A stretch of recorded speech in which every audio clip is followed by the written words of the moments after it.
SPR, Stock Spirit Aerosystems. These guys work with Boeing, and there has been some not super awesome news, I guess, on the with Boeing. Let's take a look at SPR and Boeing. So they had another stall on their software. It's the MCAS. It's the Maneuvering Characteristics Augmentation Systems software. The MCAS. That's the automated maneuvering software that they use on the Boeing 737 MAX planes. So it's the 737 MAX planes, and this MCAS software has crashed 2 planes this year and been grounded. And they have to get recertified and re-engineer the software. It was getting false signals that the airplanes were stalling, and it was kicking in the automatic maneuvering system. Yeah, and the pilots lost control of the planes. There's 2 plane crashes, killing more than 300 people, and so yeah, the Boeing 737 Maxes are grounded, and the software is not certified. And they said they finished the software, and now they're trying to reapply to get the software recertified, and maybe in September they'll be able to get it functional again. But the news today is that they just canceled a bunch of production on the SPR, the Spirit Aerosystems fuselage production. So Boeing and Spirit are both coming down right now a bit. Yeah, so let's take a look at SPR. So Feb 20 something here. Yeah, so this is kind of the crash and the bounce, and this is the bull run as far as SPR is concerned. It's just kind of flat and did a little, run up, and has actually been reversing down before we had the reversal in the general S&P. Let's take a look at Boeing. See how the Boeing stock is handling this. Yeah, so Boeing got pretty hypey here, and Boeing preempted the move down and the general market as well. And so I guess the more than just the stock movement today, the real outlook on Boeing is that they keep getting delays in getting the planes certified, and they keep pumping the brakes on production, and they keep getting low orders. And everyone's saying all the bad news is already priced in, and that may very well be true because it has been down for quite a while. But the outlook on this more has to do with whether or not the airplane industry comes back, like over a year or over 5 years, or like what is the actual timeline here to get production of new airplanes to a level that is reasonable. And I would imagine they can get this software functional by the end of the year. They keep pushing it back. They're saying like September maybe now. They say that they're done with it, but I mean, this software crashes planes and kills hundreds of people. So it's kind of a big deal to get that right. And regardless of that and the production on that plane, I think it was Ethiopia Airlines was the last one that went down. Yeah, so if you're flying around, I'm in Africa right now. I'll definitely see what type of airplane it is, but it won't be a 737 MAX because they're all grounded. But yeah, the talk about the virus is starting to come back this week again, and people are wondering if we're going to have a whole second wave. And I'm not even worried so much about a second wave of the virus, more than just a second wave of lockdowns. I mean, we went from a virus lockdown to, rioting, martial law lockdowns, and these lockdowns keep continuing and re-happening all over the world. Even like Singapore, that was one of the first countries to come out of lockdown, has gone back in and back out, and now, Singapore is talking about like 3 years or something before they're going to actually reopen everything. That's the first country that I've heard give like a long-term estimate on lockdowns being a big deal for the foreseeable future. And I think that the threat of lockdowns in general, regardless of whether it's because of the virus or not is a thing that's kind of happening. And just travel restrictions. I'm just worried about travel restrictions and lockdowns, I guess. And yeah, like the lockdown is supposed to be about the virus, but um, I think that the lockdown has more to do with the financial system, because just the case statistics and everything that have come out in the last couple of weeks or over the last month is saying that the the government responses are way overblown to the actual situation.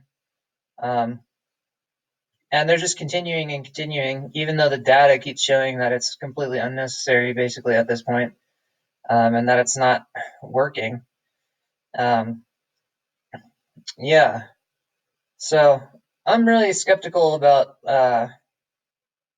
why the lockdowns are continuing in the way that they are continuing, and I'm expecting more lockdowns to happen, regardless of what they say about the virus or what else. Um, Yeah, I just feel like that it's going to happen. We're going to get more lockdowns. There's other countries already forecasting longer term lockdowns. America's not saying anything like that at the time, at the present, but I just think that's a big risk that's not really being factored in correctly.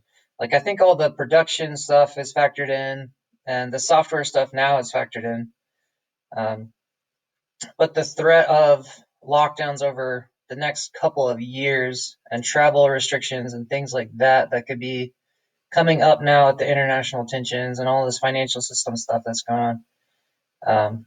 I don't think that risk is priced in at all. Like, I think that people are expecting that the lockdowns are over and we're just going to go on from here. And and I think that's a really big risk for sort of like travel industry, especially airplanes. And I mean, what airline is going to be ordering a mess of new planes? Like, they're getting less and less customers. They're gonna not even have enough people on the flights to service the aircraft they have right now. They're gonna be ordering a bunch of new aircraft over the next couple of years. Like, why? Who would do that?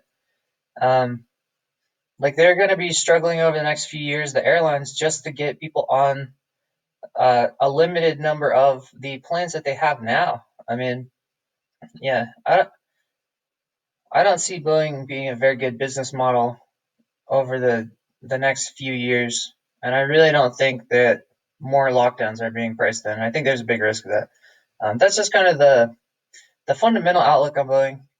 As far as the price action goes, yeah, we'll see. We'll see what the S&P does today. I'm wondering if we're going to get any more big moves today because the volatility is so high. But I mean, Boeing made a big move here and has gotten rejected. Oops, has gotten rejected really hard off this moving average here. And so this is bear market territory here. Uh, so I mean, it really, they need to get out of the freaking weeds. Like, they need to get their software set and all the regulations passed, and they have to actually get production orders and start making stuff, because who's gonna who's gonna be ordering planes? And so they didn't. This is a company that was looking for a bailout and got offered a bailout and didn't take it. And this is a company that found private liquidity based on the Fed's bond buying. There's extra private liquidity available. And so that's kind of what the Fed is trying to do at the moment now to avoid any kind of bailouts, is trying to get extra liquidity into the private market just by buying enough bonds to, yeah, to sort of avoid giving direct bailouts, so companies can get private liquidity. But the companies that are having cash flow and solvency issues now, which is a whole lot of them, as they're starting to, have cash and not enough cash flow, and they're using their cash on hand just to service the debt. Now companies are starting to transition into issuing more shares and trying to get, trying to get private money just to service the debts, and that's not a good thing from a solvency standpoint. And so I guess just fundamentally and trading wise, like this is a bear market side of the trading here. It's under the moving average. It rejected hard off the moving average. And so I think, man, there's a ton of risk in this stock.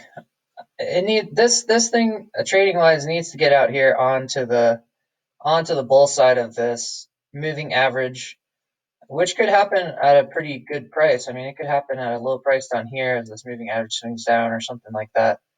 But really, I'm really scared of this stock as a long, just wildly unpredictable kind of things. And just this whole sector, like I think there's a few sectors that have way more risk in terms of lockdowns and things like that. And it's like restaurants and bars are not good, and the travel industry, especially the airlines, I think have a bunch of extra risk over other sectors. And I mean, is this price really that low? I don't know. I mean, it had the big liquidation, but I don't feel like this price is as low as people think it is right now with the current risk. I think this is a high price for the current risk right now. Um, anyway, needless to say, I'm bearish on the general market, and let's take a look at the market. But I think Boeing is in a sector that has extra risk in comparison to the normal market. And so here in the S&P, um, we have our Volmageddon trend line here, which goes back a couple of years. It's like a 2-year bull market support line. You can see here that it's supported the bull market activity for the last couple of years off the bottom of the Volmageddon crash, the 2018 crash here. And this is a line that we broke and tested and back tested. And so I expected that once we back tested this a couple of times and broke down past the next line, the 2008 financial crisis line, and that's the long 12-year bull market line. I thought we would never get back up here to the Volmageddon line, but we just blasted right back through all the way up here, and now we've had a huge backtest rejection off of the Volmageddon line. So now, and a huge blast on the VIX. So this is I mean, obviously that's a big red candle. That's like I think the fourth biggest red candle in history or something like that. It's a pretty big one. And the VIX went nuts yesterday. But more so than that, it's just a massive rejection off a super important bull market trend line. And so usually when a bubble is unwinding, you don't break past another bull market line and then come all the way back up to this one. Like usually what you would see is you get below this line and then you would break down to the next line, and then break down. If you're unwinding a bubble, that's usually one line at a time, not a crazy rip down past the second line and back up. But that's what we got here, and this is kind of crazy. And this, I don't know if anyone else is talking about that point there, but I had this drawn in, last week or whatever that we were reacting on this line, and I wasn't really expecting like that. That's crazy. But I did want to see. I wanted to see if we got a bunch of action on that line or not. But we just got just an aggressive rejection off of that line. And so now, I guess in the bear case for the bubble, we're looking to see if we get a second reaction on this line, because it's pretty common to get a double test before you terminate a tangent, or if we just kind of break down here below that line and back test it. So I'm looking for a back test basically of one of these lines now. We're kind of in the middle of nowhere right now. And we stayed above the long-term moving average here. So we're not in technical bear market territory yet. In terms of the moving average, in terms of fundamentals, I mean, obviously the fundamentals, the PE ratios and everything are nonsense. And everyone's just saying like, who cares about fundamentals anymore? Because the Fed can just pump money. And maybe that's true. There are limits to what the Fed can do or what they are going to do. We don't know what they're going to do, but they came out. Jerome Powell came out yesterday and said that they like how the Fed is positioned right now. They're not changing anything right now. Basically, they think interest rates might stay around zero for a year or two, and they're prepared to increase the balance sheet if necessary, but not increasing it now. And at the same time, without any kind of announcement, Congress is issuing like 4 times the amount of bonds, which takes liquidity out of the market because the government's using that for government spending. Instead of the liquidity being in the financial system, the government's taking that money out of the financial system when they issue bonds and the Fed buys them. So that's kind of a swing that we're seeing right now. It's kind of less liquidity because of the bond issuance, and we're seeing more shares actually being issued now, and share dilution instead of the stock buyback pattern has basically reversed now. So the stock buybacks and everything except the infotech sector have dried up just on this crash, and now over the course of this swing, Congress has been issuing more and more bonds, and a lot of companies in different sectors have now started issuing more shares instead of doing buybacks. And most of the sectors are not doing buybacks at all. And companies are starting to issue shares to raise capital. And so I guess the outlook now is, well, what kind of action do we get off of these bull market lines? We're kind of in the middle, but also, are we done with the liquidation phase? Because this is a ridiculously fast and deep liquidation that happened. Usually the liquidation phase is 3 months or 6 months or something like that at the beginning of a bubble. And this is just like a month and a half. It's so fast. And people are like, yeah, it's fast, but it happened, whatever. But now that we've retraced all the way back up to here, we're not really in a liquidated position as far as the bear market goes. And we're actually on the bullish side, here. So that's kind of the look now is, are we actually going to see a liquidation that kind of sticks? And if we saw a liquidation, I would imagine we backtest this line and then kind of swing out that way on a lower recovery trajectory headed for this line. That's kind of the bear market case that I would be looking for if we haven't finished liquidation phase. But if we have, um, then right now we're just underneath this line, and we want to see if we're going to test this thing again or not, and we want to see if we'll break under this thing. So if we don't get a liquidation kind of move, we still have the target of breaking and backtesting this line in the bear case. That is the bear target, but we might get a second test of this one first. And yeah, so I guess going back to Spirit and Boeing, they're roughly following the shape of the general market here.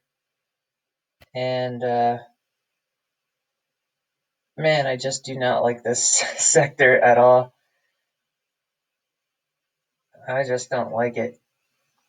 The people are excited about this stuff. I think this is one of the worst sectors. And I don't know.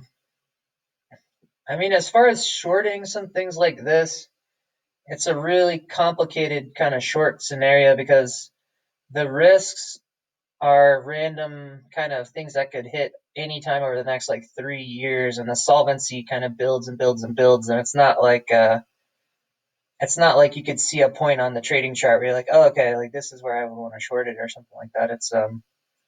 It's just a really, really wild, risky sector. Who knows what's gonna happen? I'm just kind of staying away from this stuff at the moment. And let's take a look. Let's take a look at the VIX. I mean, I just did like a whole video on the VIX. If you go check out, well, I don't know. There's not really a playlist that the VIX would be on, but you can check out my financial education videos, or just check out kind of the stock trading playlists and things like that to see what's been coming out lately. But the VIX just went nuts. That that down move. I mean, we got a huge candle down and a huge VIX candle up yesterday, but this is the interesting thing here, is we got sort of a false breakout to the bullish side as far as the VIX goes. And so this gap here is really, this is the dividing line between a kind of a bullish VIX down here with low volatility and a bearish VIX up here. And it started to break down, and we were moving up, so it was just kind of breaking down, which was kind of fine. But this move up was over 3 days when the S&P was not moving down. And so it did kind of a head fake reversal while really nothing special was going on the S&P. And and I thought that was really interesting. I was kind of circling that move up a couple days ago, like what's it doing? When the S&P is not really doing anything, because in general it's just relatively waving, similar to the S&P. The S&P goes up a little, VIX goes down a little, but then it started doing this when the S&P was not going down. It's like, what? Yeah, and then we got this. So now this is super bearish as far as volatility and VIX goes. And if you check out my TVIX video, I talk about how to kind of play the volatility with these ETF structures if you're interested in the volatility.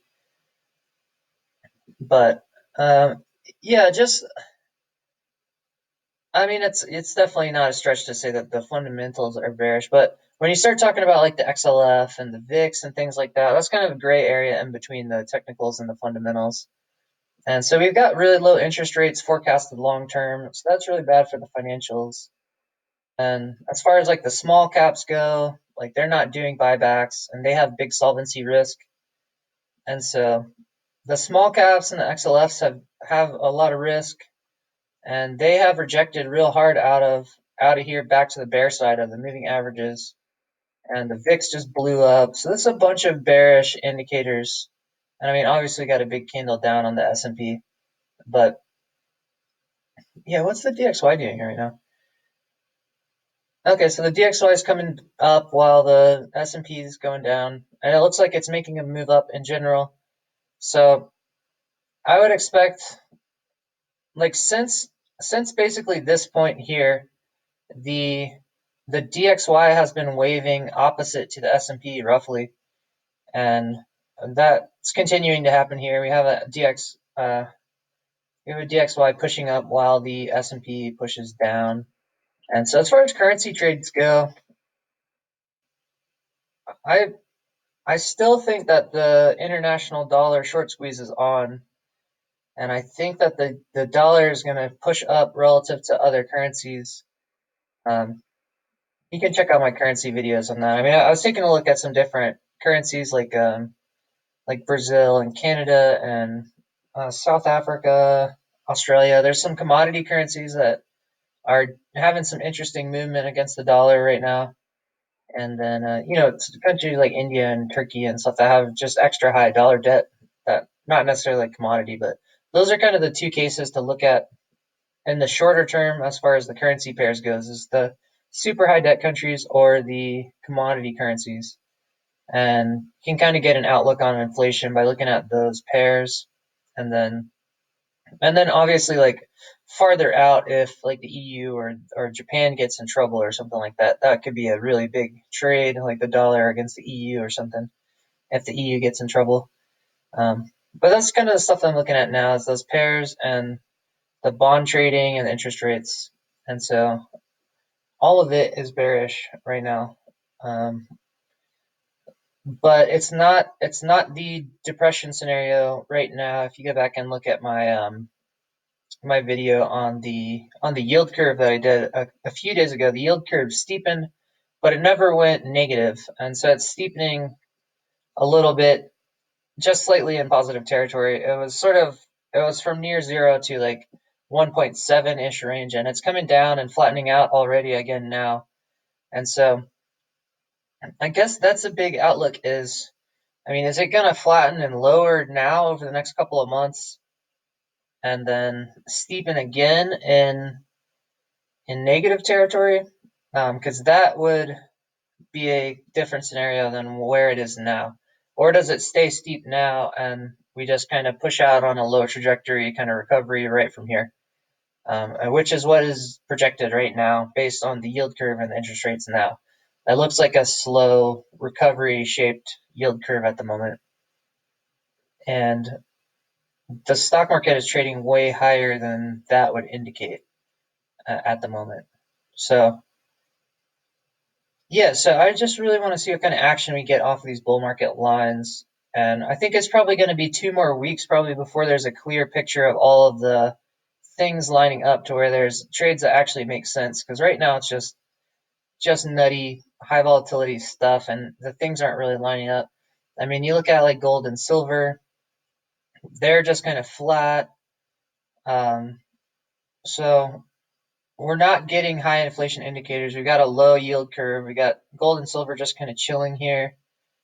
And so it does not look like the high inflation or the hyperinflation scenario that people keep talking about. And it does not look like the depression scenario that people are talking about right now. It just looks like a slow, trudging recovery. Um, that's what the indicators are. It looks like we're in a recession or possibly a depression on the on the economic side, and then I just have to watch these things and see if they push up or down. It's really important. Those interest rates and yield curves are really important, kind of to see the trajectory of the recovery or if we're going to get inflation or not. And when I say inflation, I don't mean like a hamburger costs more. I'm talking about like the price of international commodities relative to those currencies and those countries producing those commodities relative to the dollar on the international monetary system, international kind of commodities. When I'm talking about inflation or deflation, basically are the international commodities going up or down, and what do the currency pairs look like relative to those as a projection of the market. And then, yeah, I wonder if people are just bullish in general right now. I mean, I've had a bearish outlook since I started this channel, and I'm not a bear, but it just looks like a credit contraction cycle, and we got a huge liquidation. And I don't think we're done with the cycle yet. And that's what we're watching here over the next few weeks to see if we have a follow through on the liquidation and switch out. Because what I was kind of projecting, once we got down here, I was projecting that, I mean, once we got below this trend line, I was like, oh, okay, we're below here. And so I was just looking for a back test of this trend line and a swing out. And then I was thinking like maybe like a 9 month kind of slow recovery back to this trend line from where we were, looked like what kind of action we were going to get. And now we've run all the way up here. And so, yeah, so what does a slow recovery look like with regards to kind of the yield curve on this chart? And I don't think there's the amount of liquidity people think there are now. I mean, that liquidity has been decreasing and decreasing dramatically.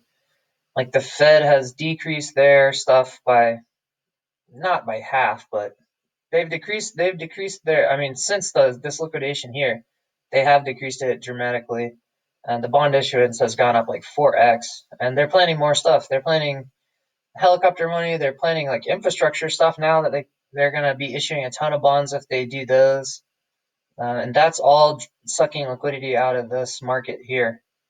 And that's on the domestic front. And then on the international front, I mean, the Fed's committed to keeping the banks running, but I mean, but this thing happened. This is a massive contraction in the international market, and you could get another one. And if you do, I think it would happen sooner than later because we're still in the beginning of this thing, and this is in the case of a backside of a bubble, it's usually whatever, like 2 or 3 years. The backside of a bubble. This is a really big bubble, so I mean, a 3 year kind of backside of a bubble would be pretty normal. Let's check out what this thing looks like. All right, let's get on the S&P and see what we're getting. Okay, so yeah, it just kind of climbed overnight, and it's been breaking down today. And that's all right. So I wonder That looks like a big enough move. Let's go through the fundamental stuff here and see what we get. That looks like a big enough to move to go down and test that blue line again. What is this, 1R? Oh, that's not what I want. All right, so on the daily,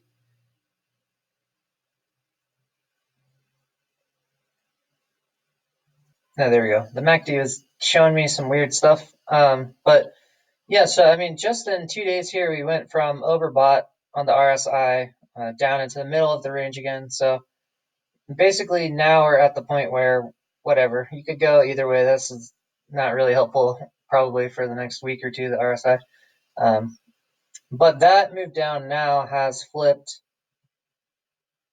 the MACD where you could potentially get a move down here, and it is I mean, obviously diverging down, but the angle of this thing has to be steep enough to actually pull the red line down, and you got to get all the way onto the bear side of this chart here. And so slight wobbles here you can put in higher highs with a slight wobble on this move down. I mean, it needs to be steep in the bear case and stay. That's pretty hard to get directly down without wobbling around, and those wobbles can be big swings to both sides. So this is on the daily, and this is kind of a several month outlook, but we're up here in bull territory, and we're making a bearish move in bull territory. And the last time we had a bearish move was here, and it was a false one, and we broke back up to the top. And you can see the kind of move just with just a little slight swing here, how big of a move you can get once you're on the bull side of this chart. So that's kind of the look, the longer look, and then we can cycle through and see what did this move down do.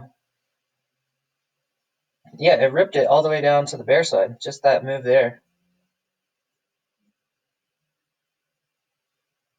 So as far as the stuff over the next week or two, right now we're already on the bear side of the chart here, and we're moving farther down into the bear side of the chart. And so any kind of waves or moves that you get here on this side of the chart over the next week or two is going to be farther down moves. This thing looks like it's breaking down.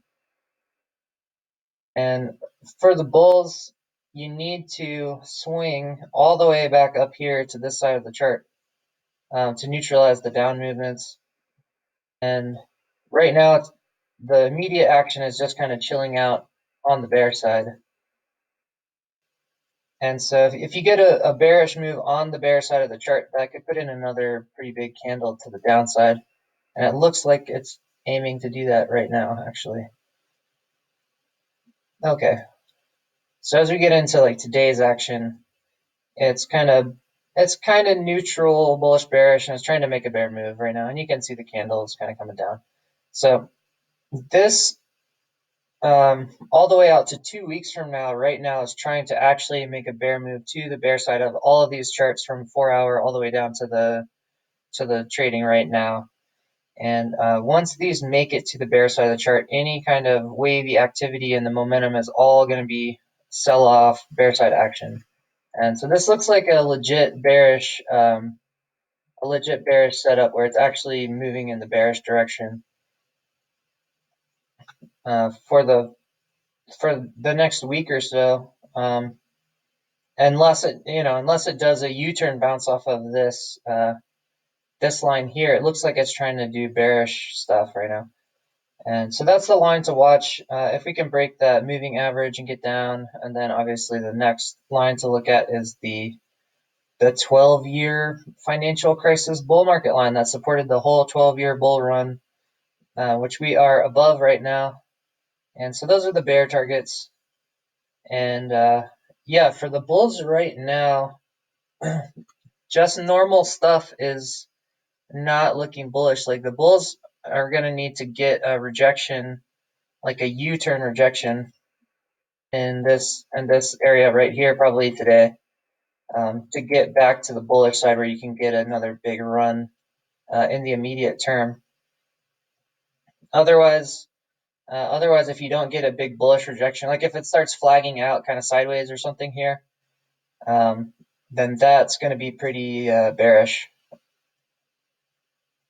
So at this point, with this kind of momentum, a flat, yeah, like just kind of like a pennant shape would be pretty bearish. And I guess we're probably looking at kind of a flat shape here. So 1, 2, 3, 1, 2, 3, probably, and then you could get like a 5 out like that. Um, yeah, I wouldn't be too surprised by a flat shape above this thing right here. An Elliott wave kind of look where you get like the little mountain. Oops, that's a terrible drawing.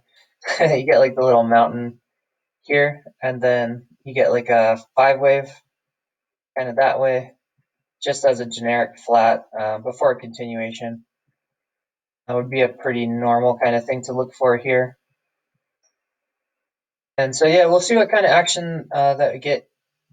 And we're already breaking down again. So I think that's the thing to look for today is what does this line that we just bounced off look like when we get back down there? Are we going to bounce off of it again, basically? And if we don't bounce off of that, it could sell all the way down to here today. So that's a look at the things, and it's not investment advice. Check out my playlist, whatever, chat. I don't know what else. That's plenty. This is Boeing. I don't like Boeing. No, I don't like Boeing. Um, I could do. Well, I did a tanker video like 2 days ago, but let me look at the tankers and see what those things are doing right now. Because this is kind of a contrarian. Yeah, put in a higher bottom, maybe a higher bottom. So it looks like the tankers are trying to swing up, and I like to use T and K as a guide sort of for the tankers. So this is a bigger blue chip that's had a pretty solid chart with real like consolidation moves and stuff. So I was pointing out this here as like a consolidation spot where it might be reversing off this hype peak into like an actual bull market trend, and I think that it might be. And so I really want to see if the S&P is going down. What does the what does the DXY look like? And it looks like the DXY is sticking to the pattern. Like DXY is going up as the S&P goes down. So that's an interesting one. And then are these tankers gonna be separate, like or are they gonna follow the S&P kind of thing? Because they sold off along with the S&P at the beginning of the liquidation, but now they seem to be kind of off on their own kind of little thing right now, separate, which is a good thing when you have the insanity volatility in the S&P and you don't know what's going on. This is a more chill kind of long position that I have here. I have like TNK, I have DHT, the double hull tankers, and this is a less crazy thing. And then Nordic American, I didn't pick up any Nordic just because the chart is so weird, and they didn't even get below the moving average. Like the other, like TNK and DHT are the crude tankers, and I think they have a similar upside. Like I think Nordic American has a similar upside, but Nordic didn't swing down here to the bottom side of the moving average, and it's still, I don't know, it still looks like it's in a hypey kind of weird spot. I just don't like the chart as much, but it did do the reversal at the same time as the other ones. Anyway, that's just an idea on the oil tankers, and let's see if the oil is breaking down more. A little, I mean, yeah, oil just kind of came down a little bit when the S&P came. Oil is just so weird. It just did an overextended move up, and I would expect it to make some kind of a move down, but I don't know. I mean, I don't particularly like betting against the oil here. I mean, this looks like it might make a shorter term move down, but I'm long term bullish on oil, but I think it's too high right now. And this is the USO, which actually is probably a really bad way to look at oil because the USO kind of got in trouble and they lost their ability to buy the shorter term futures on the oil contracts back here when everything crashed. And so now it's a mess of they have like liquid assets and they have longer term futures, and I probably should not be using USO as a guide here, but as far as playing a move down, I like shorting something like USO or UCO on a short move down because they have that kind of ETF structure where the down moves are exaggerated and up moves are kind of capped. And so I don't like going long on these kind of funds. Like these are the kind of things that I short if there's a short, and I don't go long on them. Um, yeah. Okay. All right. So happy trading. Look at everything and what's gonna happen. It looks actually like a legit bearish move right now. Right now. So we'll see what the market gives us today, and we'll see what the VIX thinks about all this stuff. What's the VIX think about this thing that's happening right now? Oh, it's freaking out again. Oh, the VIX is going nuts. Okay. Um, yeah, wow, okay. Yeah, I think this is a real move down. I think it's a real move down, and I think that we're aiming to break the blue line on the S&P today. I think that's the target right now. The VIX is going nuts, so this is a real thing. I think that's happening, and yeah. So happy trading, and we'll see where we land today. This could be a really interesting weekend to see where we end and where we open on Monday. Not investment advice. Happy trading.